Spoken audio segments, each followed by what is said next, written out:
Chacune et chacun d'entre nous, ce soir dans cette salle, nous sommes nés au XXe siècle. Nos parents sont nés au XXe siècle, parfois nos grands-parents. Et puis pour les plus jeunes, sans doute leurs arrière-grands-parents. Nous avons tous appris à l'école la singularité tragique de ce XXe siècle qui nous a vus naître. Combien il était unique dans l'histoire humaine et que sa première moitié se composait de guerres totales, mondiales, industrielles, et qu'elle avait affecté des centaines de millions d'hommes sur Terre et de femmes, laissant des continents, des pays, des nations épuisés, et ces femmes et ces hommes meurtris, à la fois physiquement, mais aussi psychiquement. Le traumatisme de la guerre se constitue dans une proximité tout à fait anormale avec la mort. Une mort qui est à la fois violente, massive et répétée. Une mort que chaque jour, pendant des semaines, des mois, des années, l'on craint pour soi-même et pour ses proches, sa famille. Une mort que l'on observe, que l'on voit, que l'on entend. Et puis parfois, une mort que l'on est en capacité de donner et que parfois on donne. L'expérience traumatique de la guerre forge ainsi le psychisme des individus. Elle les change à jamais. Mais elle forge aussi le psychisme des lignées qu'ils vont former ou qu'ils ont déjà.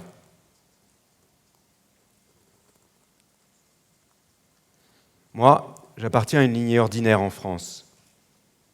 Mes deux grands-pères ont fait la Première Guerre mondiale.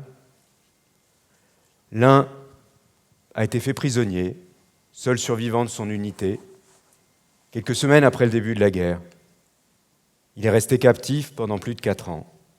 L'autre, qui avait devancé l'appel et s'était engagé mineur, a été grièvement blessé, puis soigné et renvoyé au front, où il a fini la guerre à Verdun.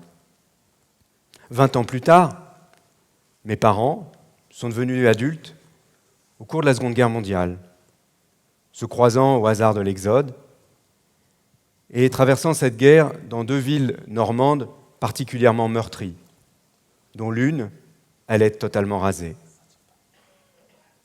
Moi, quand je suis né, au milieu des années 60, dans la France dans laquelle j'ai grandi, il n'était question que de paix et de prospérité. Bien sûr, à l'école, j'apprenais les guerres du XXe siècle, mais ce n'était pas bien différent du Moyen-Âge ou des dinosaures. Et il aura fallu que, quand j'ai 9 ans, notre instituteur nous montra Nuit et brouillard pour que je saisisse, plus ou moins consciemment, qu'il y avait quelque chose dont les adultes autour de moi ne me parlaient pas. Quelque chose qui les constituait et qui n'était pas seulement la connaissance des camps de la mort, dont il est question dans ce film, mais l'expérience de la violence collective et ce qu'elle faisait des êtres humains. Et leur silence constituait comme un secret.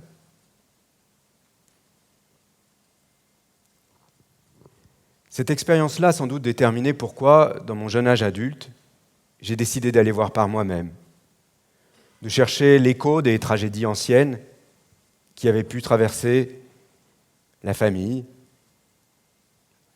que ce soit mes grands-pères, mes grands-mères ou mes parents.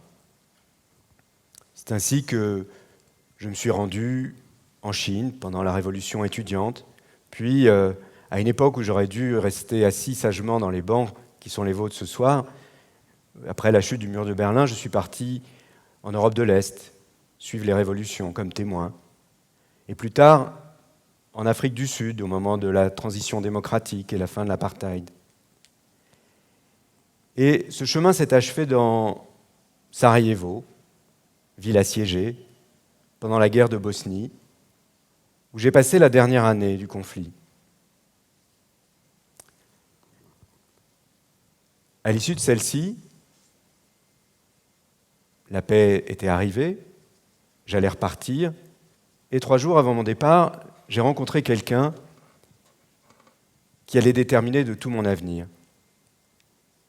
Il s'agissait d'une thérapeute bosniaque qui travaillait avec des femmes, bosniaques elles aussi, qui avaient perdu des dizaines d'hommes de la famille, à commencer par leur mari, mais aussi leurs frères, leurs pères, leurs oncles, leurs cousins. J'ai été saisi par ce qu'elle me disait et quand elle m'a proposé d'assister à une séance de thérapie collective, je l'ai accompagnée.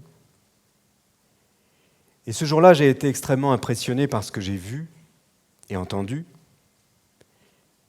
C'était dans l'immédiate après-guerre, le jour d'après.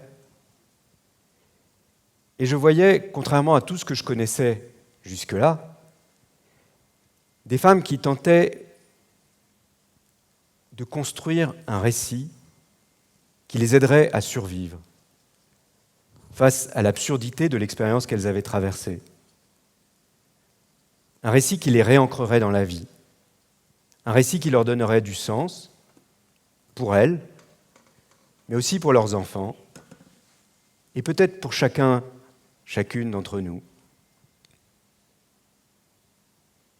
Ce que j'ai compris aussi ce jour-là, et ça allait déterminer mon destin de cinéaste, c'est à quel point la scène thérapeutique est une scène de création. Combien c'est une scène où on s'invente soi-même. Non pas qu'on mente, mais il n'y a pas de récit préalable. Et c'est l'endroit où on se crée, en cherchant à comprendre le sens de ce qui nous construit. C'est comme ça que j'ai décidé d'introduire une caméra en thérapie, en imaginant que celle-ci ne serait pas là pour témoigner, mais pour accompagner, pour participer à l'invention de ce récit signifiant et salvateur. C'est comme ça que moi-même, je me suis aussi, ce jour-là, inventé cinéaste. J'ai donc filmé 3 femmes pendant toute la durée de leur thérapie, durant 1 an. Le film s'appelle De guerre lasse, et je l'ai montré un peu partout, et chacun, ici ou là, dans le monde, y trouvait manifestement des échos de ce qu'avait été la vie familiale au cours du XXe siècle. Ça m'a encouragé à aller plus loin, à constituer en contrepoint un récit masculin qui viendrait compléter ce récit féminin. C'est comme ça que je suis parti aux États-Unis, à la recherche d'hommes qui auraient fait les guerres d'Irak et d'Afghanistan et qui seraient eux aussi en thérapie. Ces hommes, comme les femmes de Bosnie, cherchaient absolument à survivre et cherchaient à s'ancrer dans la vie avec un récit. Ayant eu ces 2 expériences, aujourd'hui, un peu logiquement, je prépare le 3e volet de ce qui s'appelle aujourd'hui une généalogie de la colère et qui est constituée de De guerre lasse et d'Of Men and War, des hommes et de la guerre, et qui s'intitulera L'enfance de la guerre. Il est consacré à des jeunes êtres humains qui ont traversé des conflits, des révolutions, dans leur jeune âge, avant d'arriver ici. Vous les croisez quelquefois dans les villes de France, vous les croisez peut-être sur les trottoirs de Cergy. C'est ce qu'on appelle des mineurs non accompagnés. Je cherche à en trouver qui, eux aussi, seraient en thérapie et aussi chercheraient à inventer un récit qui les sauverait. Je dis inventer non pas comme un mensonge, bien entendu, mais encore une fois, comment on constitue un récit qui n'existait pas auparavant. Nous tous, ici ce soir, nous sommes des enfants du XXe siècle. Et à ce titre, nous sommes des enfants de la guerre. Consciemment ou non, qu'on le veuille ou non, la guerre fait partie du legs psychique que nous avons reçu Insidieusement, elle nourrit toutes nos névroses, petites ou grandes. Elle nourrit aussi la colère sourde ou bruyante qui est le lot de nos sociétés. Alors on pourrait en rester là et se dire c'est la fatalité, on doit vivre avec, ça nous constitue. Moi-même, j'aurais pu faire cela, et j'aurais pu la répercuter aux générations suivantes. Mais j'ai eu beaucoup de chance, et c'est cette chance-là que je voudrais partager avec vous ce soir aussi. C'est de rencontrer des femmes et des hommes remarquables, à la fois totalement ordinaires et aussi hors normes. Des femmes et des hommes qui avaient été précipités dans une béance qu'ils n'avaient jamais imaginée, monstrueuse, et que nous-mêmes on a du mal à imaginer si nous les entendons.